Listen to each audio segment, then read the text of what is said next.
Hello everyone. Today we're going to be talking about anti-vaccine propaganda. Now, the ongoing coronavirus pandemic has obviously seen rise to a lot of discussion of vaccines and also sadly a lot of awful anti-vaccine arguments. And for examples of how this sort of propaganda works, we're going to take a look at the Jimmy Dore show. Now, Jimmy Dore is a comedian and political commentator who hosts the Jimmy Dore show here on YouTube on a channel with around 900,000 subscribers. If you aren't familiar with the Jimmy Dore show, Jimmy Dore styles himself as someone who critiques the political establishment, including the Democrats, from the left, and until recently his commentary on vaccines followed that approach. On December 21st of last year, Dore put out a video titled "Vaccine for Elites but Not for Nurses," in which he expresses his anger that healthcare executives were getting vaccinated before frontline workers. On April 30th of this year, Dore put out a video titled "Bill Gates Denies Vaccine to Poor Countries," in which he criticises Gates for arguing in favour of patent protections on vaccines. And on the 2nd of March of last year, he put out a video titled "Pelosi, Corona Vaccine Should Be Affordable, WTF," where he says the following. She wants to make the vaccines affordable. She is a virus. Yes. What kind of, you have to have a virus in your brain to think that, hey, you know, we could, well, here's what I said. Of course, we could distribute the vaccine to all citizens as soon as it's available and stop a pandemic, but we're not filthy socialists, so lots of people are going to die. That's what she's saying. A functioning government would fucking inoculate its citizenry against a goddamn pandemic and forget about a fucking profit motive. So from these videos and others, Dore's position appears to be that vaccines are a good thing, that they should be free, available to everyone regardless of status, and that distributing the vaccine to all citizens as soon as it's available would stop the pandemic. However, recently something strange has been going on over at the Jimmy Dore show. Dore has taken a hard turn into peddling anti-vaccine propaganda in videos that are absolutely full of deception, flawed logic, and outright lies. As for why this is, you only need to go to his channel and look at the view counts on his recent videos. His anti-vaccine videos are some of the most popular content he's produced this year. Bringing in a piece of the anti-vaccine audience provides a real financial incentive to keep producing that sort of content, because some of those new viewers attracted by the anti-vaccine content will become premium members, or head over to the Jimmy Dore comedy store where they can buy mugs and hoodies and bags and hats and shirts and so on. Now, you might say, hold up there a second, Sean. Maybe this is an unfair criticism. Maybe this has nothing to do with money or chasing views. Maybe this is just a coincidence. Maybe Jimmy Dore just genuinely believes in the anti-vaccine arguments he feels compelled to share with the world. Maybe he's just not heard good counter-arguments yet. And I will admit that this is a possibility. A slight possibility. So, let's take a look at some of these arguments then. The first video I want to look at is titled "Outbreak, 80% Vaccinated Singapore Has More Infections Than Ever," released on October 6th. This video features Dore reading out an article from Fortune.com titled "Highly Vaccinated but More Cases Than Ever. Singapore Shows the World What Endemic COVID Might Look Like," written by Grady McGregor. And this video from Dore is a real masterclass in misleading an audience.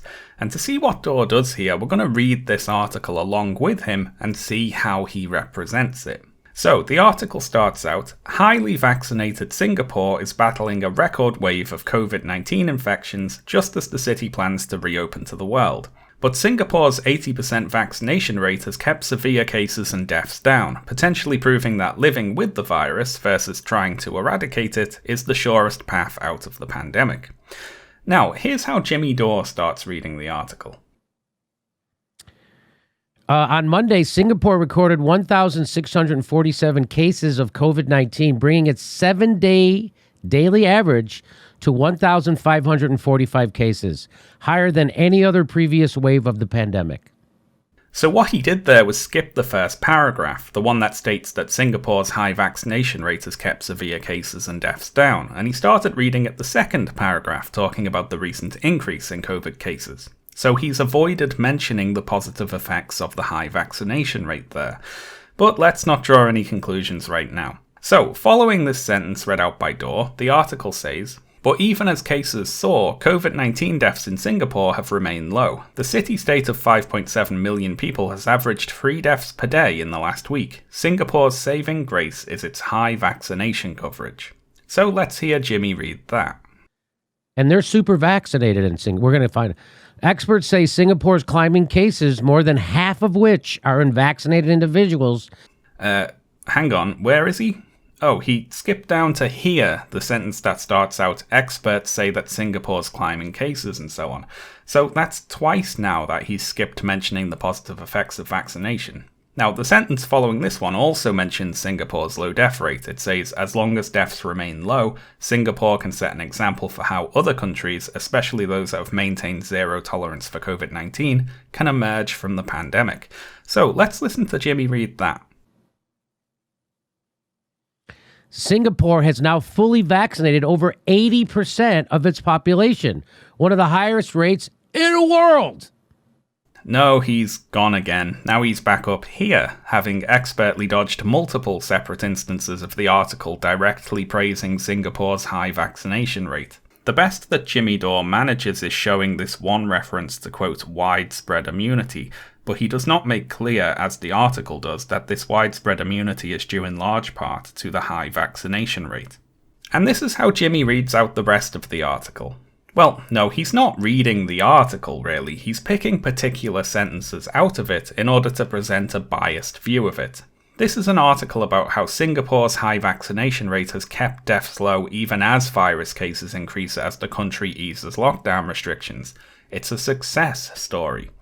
Jimmy Dore, by refusing to mention the positive effects of vaccination, turns it into a scaremongering article about an increase in cases in order to make the vaccine look ineffective. Now, further down the article, Jimmy Dore does something even worse than simply selectively quote the article. He actually changes the text in order to better suit his argument. So first, let's read the relevant part of the article. Throughout July and August, cases in Singapore ticked up to over 100 per day after nearly a year of almost no infections due to the city's previous zero-tolerance policy. That policy included stay-at-home orders, intensive testing and contact tracing, and a ban on foreign visitors. This month, cases have risen exponentially from 180 on September 1st to roughly 500 by mid-September and to nearly 1,500 this week. On Monday, Singapore said that it would reintroduce some social distancing measures, including reducing dining groups from 5 to 2 people at restaurants and directing companies to allow employees to work from home.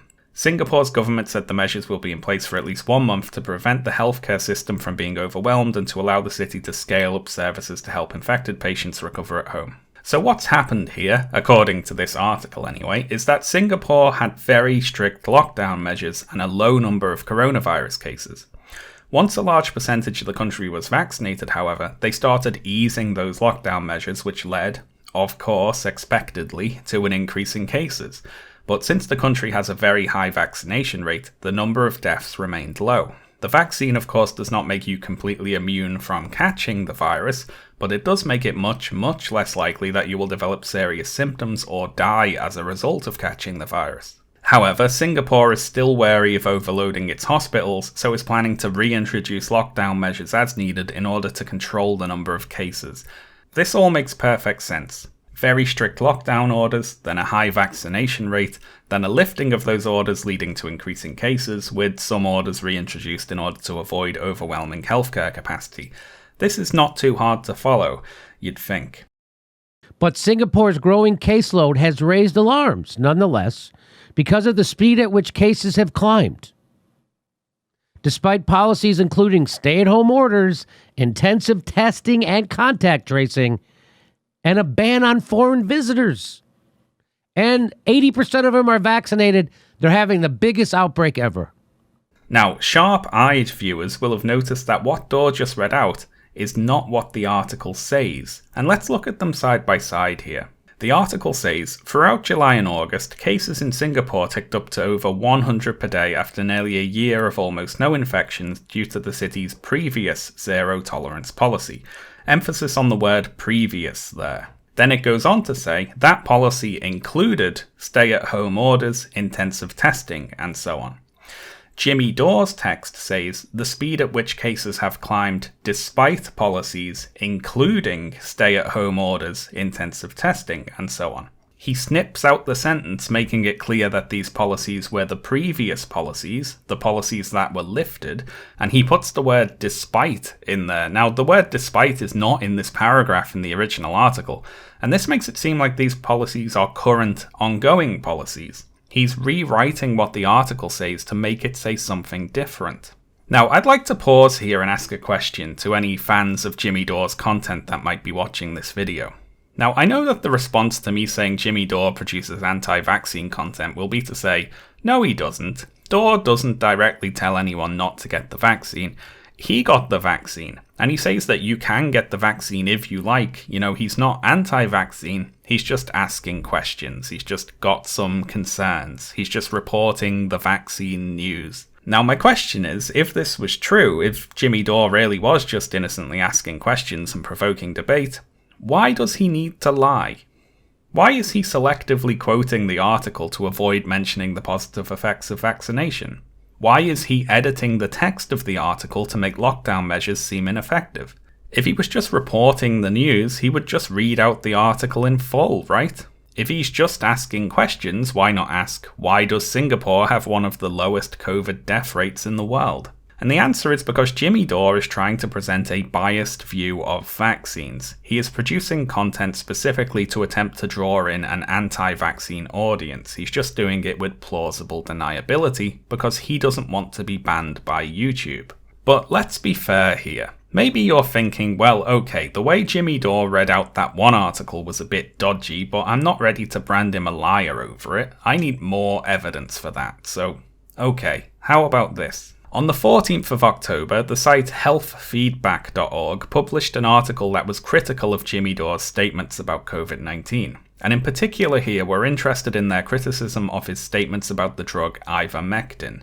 They say, Dore commented on ivermectin's effectiveness against COVID-19, alleging that the mainstream news does not tell you the truth about COVID-19.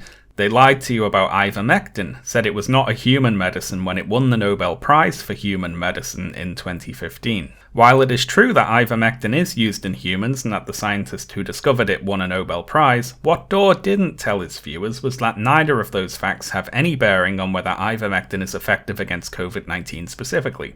Reliable studies haven't shown that ivermectin is effective against COVID-19. So apparently Jimmy Dore has been spreading inaccurate information about ivermectin, telling his audience that ivermectin is effective in treating COVID, which would be very irresponsible. However, in a video posted to YouTube on the 19th of October, Jimmy Dore defended himself against the claims in this article by saying that they're all made up. Apart from the claim about vaccine administration, Dore commented on ivermectin's effectiveness against COVID-19. No, I didn't. No, I didn't. Now, did you hear me say that ivermectin has been proven to treat COVID? And that because it won the Nobel Prize in medicine in 2015, that means it could treat COVID? I never said that, did I? I didn't say anything like that. So according to Jimmy Dore, he's never said anything like the claims in the article. He's never said ivermectin is effective in treating COVID. However, widespread distribution of ivermectin proves effective in Mexico against COVID-19. This has been suppressed. And now we're finding out that ivermectin treats this, COVID. That if you just use ivermectin, and by the way, this data has been out there for a while. Uh-oh. Now, if you go looking for that video on Jimmy Dore's YouTube channel, you won't find it. It's actually specifically against YouTube's content policies to post videos that feature, quote, categorical claims that ivermectin is an effective treatment for COVID-19. So did YouTube delete that video? Did Jimmy Dore take it down, perhaps in preparation to claim that he never said exactly what he did say in the video? I don't know. What Jimmy can't take down, though, is his appearance on Joe Rogan's show. So what about, can we talk about ivermectin? Yeah, sure. So I covered it, what they did in Mexico City, and ivermectin seems to be a drug that not only treats it, but it will prevent you from getting it. Well now, According to Jimmy Dore, ivermectin doesn't just seem like it treats COVID, it will actually stop you from getting it altogether. Now, if you watch that clip, it's quite funny, because by making such a direct medical claim, he clearly worries Rogan a bit, who starts saying, well, we need more studies, I'm just an MMA guy, don't listen to me about health stuff. Rogan's clearly also worried about the wrath of the YouTube censors. And speaking of, Jimmy Dore's video, YouTube's new censorship rampage over vaccines, starts out with Dore making a rather embarrassing error. And I wish I had Glenn Greenwald on to talk about this with me. But the irony here is that inside this article talking about how YouTube's going to stop misinformation about vaccines, it includes misinformation about vaccines. This is from the AP. This will not be censored at Twitter. This will not be censored. This is misinformation. That is not true. Scientists do not say that the vaccines will end the COVID-19 pandemic. That is not what they say. Do you want to know what they say? COVID-19 won't be eradicated. Who says that? The WHO, the WHO.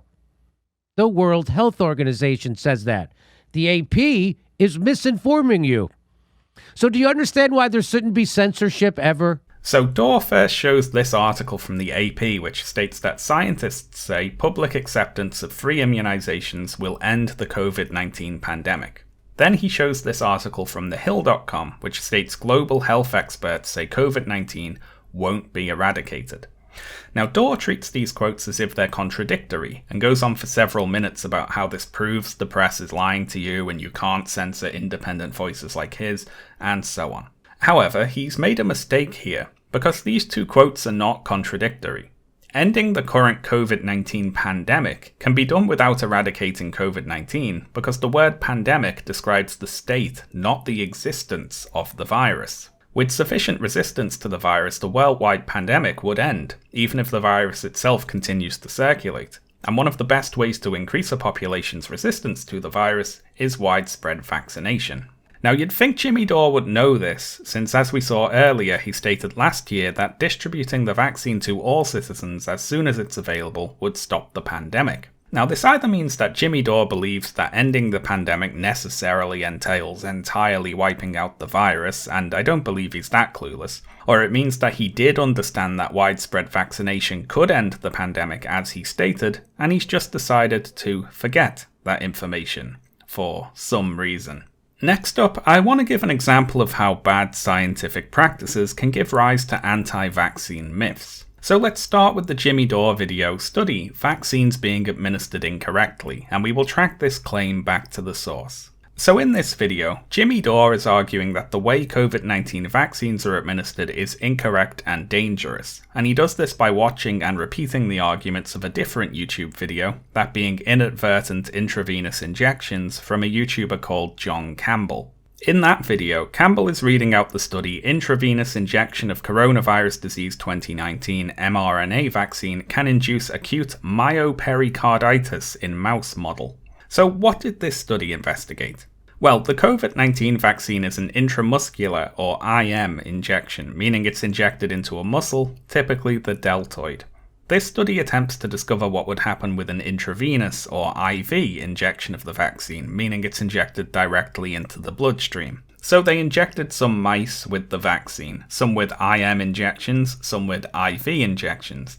Later, they dissected the mice, the poor mice, and they report that they found myopericarditis in the IV group, myopericarditis being an inflammation of parts of the heart. So the conclusion this far would seem to be that IV injection of the vaccine can be bad for the heart. Emphasis on seem to be there. Please do not actually make any conclusions right now. Stick with me to the end of this bit. Trust me, there is a twist up ahead.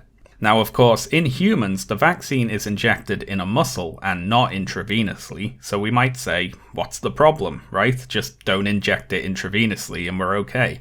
But what the authors of this study are concerned about is the possibility of an accidental intravenous injection. So the person administering the injection aims to inject the vaccine into a muscle, but accidentally injects it into the bloodstream. And they recommend blood aspiration as a way to avoid this possibility. Now, aspiration is the drawing back of the syringe plunger after insertion to check if any blood flows back into the needle, basically. They recommend this as a way for the person administering the vaccine to make sure they're injecting in the right place. However, the World Health Organization and the Centers for Disease Control and Prevention do not recommend aspiration during the administration of the vaccine because the size of the needle and the size of the blood vessels at the site of injection mean that it's an unnecessary practice, they say. The CDC guidance on vaccine administration states that aspiration before injection of vaccines or toxoids is not necessary because no large blood vessels are present at the recommended injection sites. If this is true, it means that there is no way to accidentally replicate the sort of intentional intravenous injection seen in the experiment with the mice. So since they consider it unnecessary and it also leads to more painful injections, they recommend against it. Now, it needs to be made very clear here that this study did not find evidence of accidental intravenous injections of any COVID-19 vaccine. That's not what the study was about. They treated it as a hypothetical possibility and then sought to investigate what would happen as a result. For evidence of the possibility of accidental intravenous injection, they point to a study called Blood Aspiration During IM Injection, a self-reporting study of nurses who were asked questions about blood aspiration. But I find this kind of tenuous. That study concerns all intramuscular medical injections, not just vaccine injections, in different parts of the body, not just where vaccines are usually administered, and it had an incredibly small sample size, being, quote, limited to nurses in one small community hospital and one state university. The study did not survey all the nurses in these settings. As a result, the sample may not represent the population of nurses practicing and cannot be generalized. So, what do we have here then? Well, we have one study arguing in favour of aspiration during vaccine injections versus the generally accepted guidelines stating that it's unnecessary. Phrasing this extremely generously to the authors of the study, we could say that some medical professionals recommend aspiration for vaccine injections and some don't. So how do we get from here to Jimmy Dore stating outright that they're administering the jabs incorrectly? And now we find out they're administering the jabs incorrectly. Jimmy Dore has taken it upon himself to settle the argument here, and he's done it seemingly at random. He's picked the side that agrees with him, funnily enough, and said they're the ones who are correct here, based upon no evidence other than what he would like to be true, it seems. Now, it might shock you to hear this, but I disagree with Jimmy Dore here. By itself, I don't find this study credible, but unlike Jimmy Dore, I have an actual reason for thinking that. So this paper was linked on pubpeer.com, which is a website for discussion and review of scientific publications. And the top comment is from Elizabeth M. Bick. Now, Elizabeth Bick has a Wikipedia page, and allow me to quote briefly from that. Elizabeth Bick is a Dutch microbiologist and scientific integrity consultant. Bick is known for her work detecting photo manipulation in scientific publications and identifying over 4,000 potential cases of improper research conduct. So Elizabeth Bick and the other commenters on PubPeer have some concerns about this paper, and allow me to relay a few of those. Firstly, there's some discussion about the amount of vaccine that the mice were administered, with Bick estimating that the mice received a dose that was, relative to their body weight, between 50 and 500 times the dose which is given to a human. However, another comment points out that due to the metabolic differences between mice and humans, the relative difference in dosage wouldn't actually be that extreme. However, they still estimate that it would be multiple times the dose given to a human. Now, I don't know anything about the relative metabolic rates of mice and men, I'm afraid, so I'm going to call this one a wash. You know, it's a possible overdose, but I can't say conclusively because I just don't know. I have no way to fairly decide one way or the other here. So next up, and more conclusively, the commenters claim the strain of lab mice that were used in the study are apparently prone to the sort of heart problems that the study was looking for, and I quote, "Pericardial fibrosis and mineralization is a common background finding in healthy bulb C mice, as any pathologist with mouse experience can attest. The lesions shown in figures 1 and 2 show pericardial fibrosis and calcification 1 or 2 days after vaccination, which seems incredibly fast. It usually takes 5 days to see this extent of fibrosis." And other commenters chimed in supporting these claims, with one stating, "This paper reports what appears to be naturally occurring pericardial lesions in bulb C mice. It's essentially impossible to get such advanced lesions in 1 to 2 days post-injection." Now, if this were true, if this study really is just showing what were already existing heart issues in these mice, why is the study reporting that they were found more often in the intravenous group? What a mystery we have here. Well, let's attempt to solve it. And we'll start with a very basic hypothesis. What if the authors of this study just mixed the mice up? What if it was that simple? So let's investigate, if only to disprove this hypothesis. Now, this study includes lots of pictures of dead and dissected mice, which, do not worry, I will not be showing here.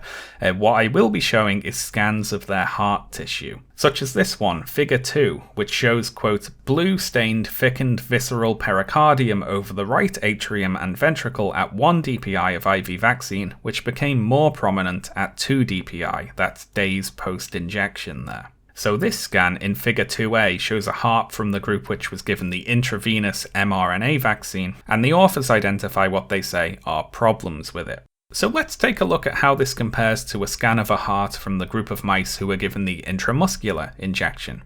So this is figure 5 from the section titled IM mRNA vaccine administration only induced mild myocardial congestion and edema. And this particular scan in figure 5c is from a mouse who received an IM injection instead of an IV injection, and thus has fewer heart problems apparently. And let's take a look at these side by side. So IV mouse on the left, IM mouse on the right. Except, and I've always wanted to do this, computer, enhance, rotate right image 115 degrees, combine. And would you look at that? This is the same image right here. These heart scans are cited both to show the damage caused by intravenous injection and the relative lack of damage caused by intramuscular injection, but it's the same scan. This is the same mouse. So what happened here then? Well, to put it in scientific terms, they ballsed it up. This same sample is marked both IV vaccine 2-DPI and IM vaccine 2-DPI, which were the two groups the study was seeking to compare.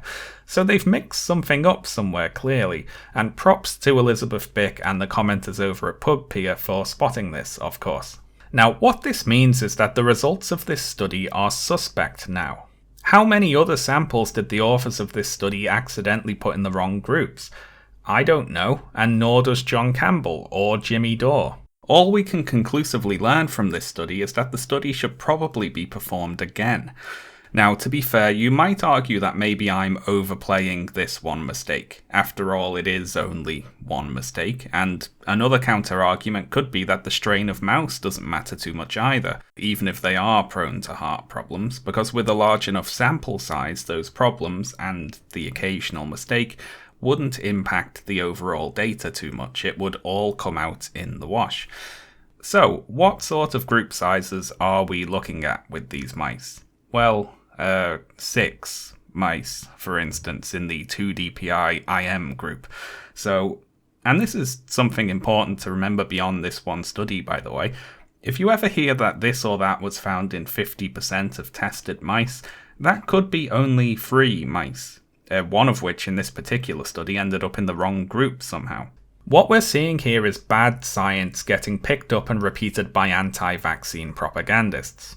Jimmy Dore and John Campbell between them have 2 million YouTube subscribers, and their videos using this study to claim vaccines are being administered incorrectly have hundreds of thousands of views.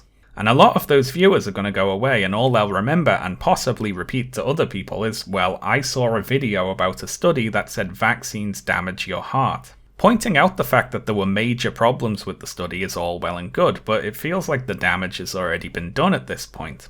Now, just to be clear here, this study is rubbish, but I don't mean to give the impression that an accidental intravenous injection is completely impossible. Of course, as with all medical procedures, mistakes can and do happen. And with millions of vaccinations being carried out, it would be unreasonable to assume that no mistakes occur anywhere. And if some more rigorous studies than this one led to a change in the way the medical community at large administers vaccines, I would have no criticism of that. And if further, even more rigorous studies were then carried out and the medical community changed back to the current way of administering vaccines, I'd have no criticism of that either. Medical science, like all science, changes and updates as we learn new information. It's not some hypocrisy, it's not some trick being played on us, it's just the way science happens. Anyway, let's move on and look at another video. So this is Vax side effect, sudden hearing loss reported, and here Jimmy Dore falls into that most classic of argumentative pitfalls, the correlation versus causation misunderstanding. So the portion of this video that is actually about hearing loss is mostly just Dore watching a news report from ABC 15 about some people who reported experiencing tinnitus after being vaccinated against COVID-19. A lot of Dore's videos consist of him just watching other videos and making faces at them actually. The ABC 15 investigators heard from people all over the country who said they reported sudden or worsening tinnitus to the CDC's Vaccine Adverse Event Reporting System, VAERS. In all, more than 10,000 Americans, including 217 Arizonans, reported. That's 1 out of every 21,000 people who got the COVID-19 vaccine. Now then, we need to be careful and responsible when investigating and reporting this sort of thing. You see, the issue here is one of scale. It might be that you can find 217 people in Arizona, say, who reported tinnitus after being vaccinated. But Arizona has a population of millions of people, and if an area's healthcare system vaccinates millions of people, that is a huge data set to pull from. And tinnitus can have several possible causes: sinus congestion, stress, anxiety, high blood pressure, and so on. Out of millions of people, we'd expect some of those people to report tinnitus anyway on just an average week with no vaccinations whatsoever. So this could just be a coincidence, right? They could be incorrectly identifying the cause of their tinnitus as the recent vaccination, due to nothing more than unfortunate timing. And let's do a thought experiment here. Let's imagine that millions of people in a country are asked to go to a medical facility and have a doctor or nurse click their fingers in front of that person's face. That's all, then they leave and go about their lives. So the basic framework of how we're currently vaccinating people, only without the vaccinations, just a finger click. Now, of those millions of people, some of them will develop tinnitus in the following week. Some of them will experience headaches, some of them will have a heart attack or a stroke, and some of them will die.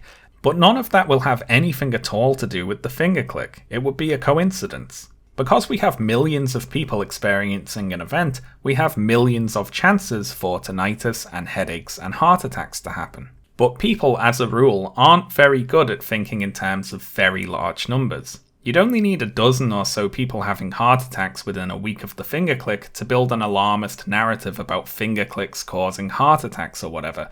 But they wouldn't, of course, it would be entirely coincidental. What you would need to start to prove a link between finger clicks and heart attacks is an elevated number of heart attacks relative to what we would usually expect. By itself, any one case is just anecdotal evidence. For instance, Nicki Minaj's cousin's friend says his testicles swelled up after getting vaccinated. Does that anecdotal evidence prove that vaccines make your testicles swell? No, it doesn't. By themselves, Nicki Minaj's cousin's friend's giant balls can't tell us anything about the COVID-19 vaccine. When reporting things like this, it's better to cite actual medical studies looking for a direct link between vaccines and various symptoms, instead of relying on individual anecdotal evidence. It's also not good to put that anecdotal evidence in a video titled Vax Side Effect as if it's already been settled. Now, I'm sure that right now you're all saying, hold up there, Sean. COVID-19, as a respiratory illness, can cause sinus problems and therefore tinnitus. And it does so at much higher rates than among those who reported tinnitus after being vaccinated. And this is especially true of the Delta variant, which has been shown to more greatly affect the upper respiratory tract. So this is all moot, right? If you want to avoid getting tinnitus, it's still better to be vaccinated than not. And you're right to say all that. Well done. A few anecdotal cases of tinnitus not proven to be linked to the vaccine is no argument whatsoever against the vaccine. It does not stand up to scrutiny. But here's where we need to talk about the way in which conspiracy theories are delivered from the conspiracy theorist to their audience, which is what is happening here. Because the issue is that this video is not supposed to stand up to scrutiny. None of these videos are supposed to stand up to scrutiny. They're all meant to be only a single piece of evidence in this. An overwhelming barrage of relentless sort of evidence. It doesn't matter if you disprove one piece of evidence because there's just so much of it, and all of it comes with plausible deniability. Jimmy Dore's grift works by producing an extremely large amount of air quotes evidence, none of which, when examined closely, will stand up, but taken together it gives the impression that there must be some sort of point here, right? This is the quantity, not quality style of argument. If you don't like one argument, I've got another, and if you don't like that argument, I've got another, and so on and so forth until you just run out of energy to refute all of this. And if you ever do manage to pin the conspiracy theorists down on one particular irrefutable point, they'll just lie and claim they never said what they said, like we saw Jimmy Dore do with his statements about ivermectin. And unfortunately, one result of anti-vaccine propaganda like this is that misled people end up getting seriously sick and possibly dying. And here, I'd like to be careful to make a distinction between anti-vaccine propagandists and people who I guess we call vaccine hesitant. The majority of vaccinated people fall into the vaccine hesitant camp. They aren't committed to opposing vaccines, they just aren't sure what is the safest course of action. Of course, the safest course of action is to be vaccinated, and the vaccine hesitant have undoubtedly heard a lot of positive things about vaccines, but they've also probably heard a fair few vaccine lies, like those given a platform by people like Jimmy Dore. Now, Dore himself isn't even pushing anti-vaccine conspiracies for ideological reasons, I don't think. I don't think he actually has any opinions, to be honest. He's just someone who's willing to cash in on a trend, even if it ends up getting people killed. Anyway, one way the vaccine hesitant group is targeted by the propagandists is by exploiting a distrust of authority. Vaccine hesitant people might not have much trust in the political system in which they live, and that can be for very valid reasons. Beyond the usual reasons to distrust people in power, with regards to the pandemic, we've seen them giving inaccurate or contradictory medical advice, making promises they can't keep, not following their own lockdown regulations, and so on. There is a lot to criticize there. And there's also a lot to criticize the pharmaceutical industry for, and this is particularly true in the United States, where there is an entirely understandable skepticism of their for-profit healthcare system. So it's easy for the propagandists to point to all this hypocrisy, corruption, and incompetence, and then try to marry that to the science of vaccination. See, these powerful people are clueless and corrupt and untrustworthy, and they're telling you to get vaccinated. So the conclusion, either spoken directly or left implied, is that vaccination must therefore be equally suspect. America's doctor, Sanjay Gupta, asks Anthony Fauci about this exact study and whether he's considered natural immunity as a factor. And Fauci said, no, I haven't really thought about that. There was a study that came out of Israel about natural immunity, and basically the headline was that natural immunity provides a lot of protection, even better than the vaccines alone. What are people to make of that? So as we talk about vaccine mandates, I get calls all the time. People say, I've already had COVID, I'm protected, and now the study says maybe even more protected than the vaccine alone. Should they also get the vaccine? How do you make the case to them? You know, that's a really good point, Sanjay. I don't have a really firm answer for you on that. Which is absolutely absurd that someone of Fauci's acumen with his expertise would not have considered this. And it really is further evidence that he will only consider a big pharma directed solution, if we can even call it a solution. Because he's not that much of a hack. He's not that stupid. He knows exactly what he's doing. Of course he does. And they don't want to consider this because it destroys the big pharma agenda. So that was journalist Max Blumenthal there, talking to Jimmy Dore in the video, Fauci has no answer, why vax people with natural immunity? Which appears to show the medical advisor to the president, Dr. Anthony Fauci, having no answer to why people who have had COVID before and recovered should still get vaccinated. And Blumenthal makes the case that this is a profit-motivated decision on behalf of big pharma to sell more vaccines or something. Except that clip was cut a little oddly there, I'm sure you noticed. You see, Fauci says he doesn't have a firm answer, but then he does keep talking and gives an answer to the question. You know, that's a really good point, Sanjay. I don't have a really firm answer for you on that. That's something that we're going to have to discuss regarding the durability of the response. The one thing the paper from Israel didn't tell you is whether or not, as high as the protection is with natural infection, what's the durability compared to the durability of a vaccine. So it is conceivable that you got infected, you're protected, but you may not be protected for an indefinite period of time. So one reason that people who have had COVID before should still get vaccinated, Fauci argues, is because we aren't yet sure about the length of time immunity resulting from an infection of COVID might last. So in that case, it's still better to also get the vaccine just to be safe. Dore and Blumenthal use this one instance of Fauci saying he doesn't have a firm answer to imply that there are no firm answers to this question, beyond the greed of the pharmaceutical industry. But this is not the case. There are answers to this question, regardless of what Fauci said in an interview one time. You know, are they actually interested in answering this question, or are they just trying to make Fauci look silly? So let's have a think about this question. Blumenthal and Dore make the case that a study came out that says so-called natural immunity is better than vaccine immunity, so why should people who have so-called natural immunity still get the vaccine? You know, beyond the one reason that we've already seen, that we aren't sure how long this immunity lasts. Now, firstly, I'd answer, there are undoubtedly a lot of people out there who think that they already caught COVID-19, but haven't. If someone you're in close contact with catches it and then you feel sick around the same time, you might just assume you have it too and not bother to get tested. But some of those cases are going to be colds, flus, or other illnesses, people who have misdiagnosed themselves with COVID-19, and they're unknowingly walking around today with no immunity, air quotes, natural or otherwise. Secondly, tests for COVID can give false positives. There are also undoubtedly a lot of people walking around today who assume they've had COVID because they tested for it and received a false positive result. Relative to the whole population, this won't be many people, but it will still be a significant amount. Thirdly, the study mentioned in Blumenthal and Dore's video, the one they used to argue that immunity from catching COVID is better than vaccine immunity, might be wrong. Blumenthal mentions in the video that he tweeted about the article, so I went and found it, and here it is.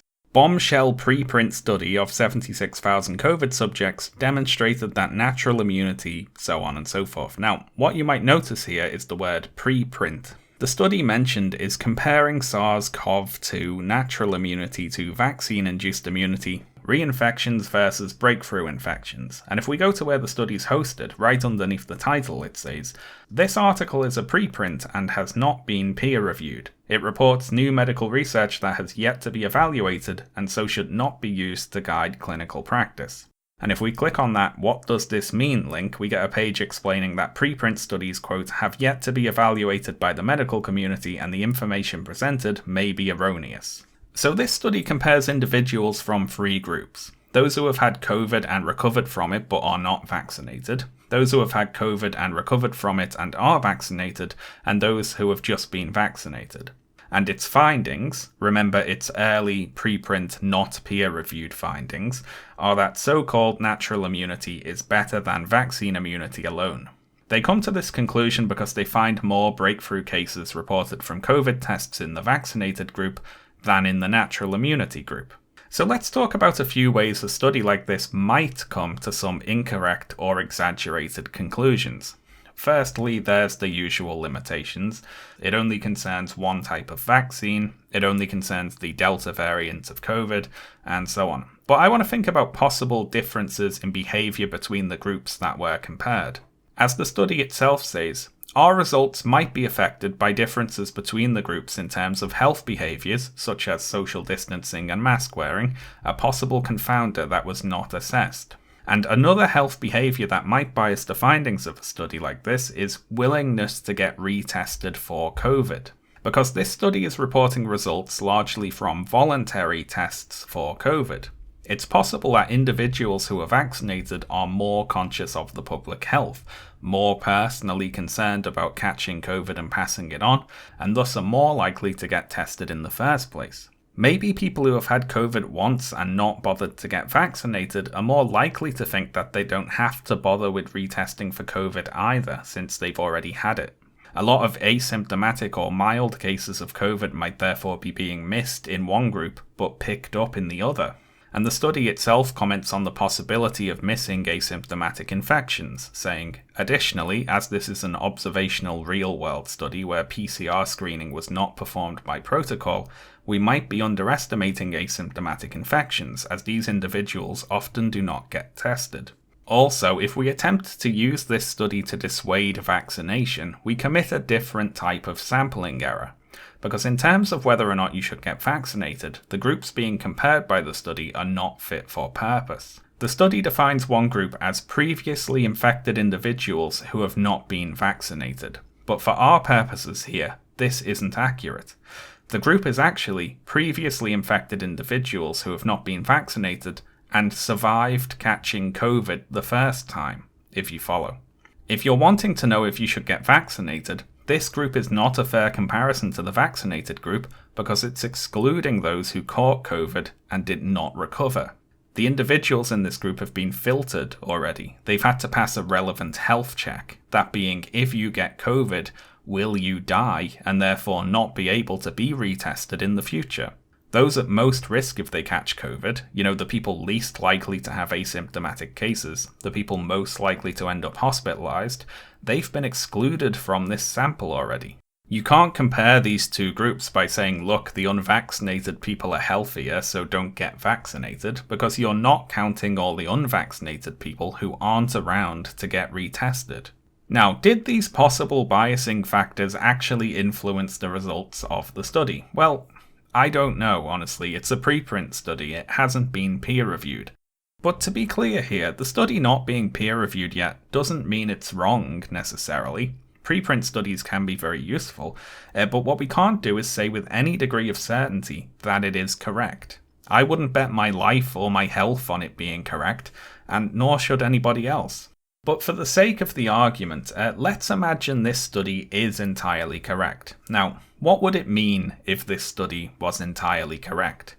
Well, what it would mean is that if you aren't vaccinated, you should go and get vaccinated as soon as possible. Because the study didn't just compare people with natural immunity to people with vaccine immunity, it also looked at people who have both, and it found that people with both have the best protection. You don't even have to read the whole study to find this out. They put it right there in the conclusions. Individuals who were both previously infected and given a single dose of the vaccine gained additional protection against the Delta variant. Max Blumenthal makes it sound like this is an either-or situation. Either you have natural immunity or you have vaccine immunity, and you can only have one. But this isn't how it works. You can both have caught COVID and gotten vaccinated. And this paper, even if it's right, comes to the conclusion that being vaccinated gives you additional protection. So why didn't Blumenthal tweet, bombshell study shows being vaccinated gives additional protection against the Delta variant? Why vax people with natural immunity? Ask Blumenthal and Jimmy Dore. Well, I don't know. How about you actually read the paper that you cite in your video?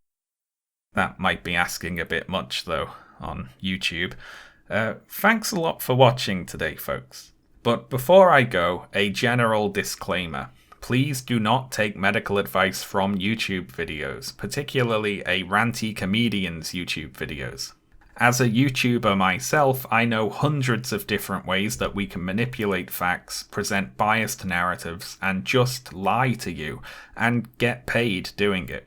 You don't even have to be that sneaky. 99% of your audience will never go and confirm anything you say. You can just lie on here. There are no checks. We are bound to the truth by zero regulations. As long as we don't literally break the law, we can tell you anything we want with zero repercussions. And this goes for me too, of course. All I can do is relay to you that medical experts and medical institutions overwhelmingly advise vaccination against COVID-19. And I would ask that if you're not vaccinated yet, you go and confirm that information, and so long as you're able, get vaccinated. Jimmy Dore likes to say that everyone will get COVID eventually, and in preparation for that, please get vaccinated. You are much less likely to end up hospitalized, and you are much less likely to end up dead from catching COVID-19 if you are vaccinated. It's vastly safer, not just for you personally, but also for anyone you interact with. And for those who don't like needles, I completely understand. I don't like them either, but I've had 2 COVID-19 jabs so far, and I honestly didn't even feel either one of them. And that's not because I'm so tough, by the way. I have a very low threshold for pain. Thank you, as always, to my patrons, who are lovely and should be scrolling by right now.